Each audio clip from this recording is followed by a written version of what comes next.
Sveicināti! Ja jūsu dekoderim ir radušās tehniskas problēmas, nepārslēdzas kanāli, daļu no kanāliem rāda, bet daļu nerāda, vai uz ekrāna ir uzraksts, ka nav signāls, tad viens no iemesliem, kāpēc dekoders nedarbojas, ir, ka tas ir uzkāries.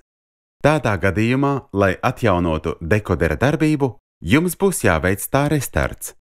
Tas ir ļoti vienkārši.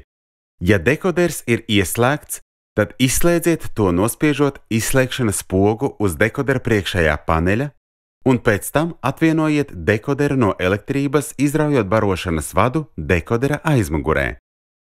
Uzgaidiet pāris sekundes un pievienojiet dekoderu atpakaļ pie elektrības. Uzgaidiet aptuveni 45 sekundes un piespiediet ieslēgšanas pogu uz dekodera priekšējā paneļa.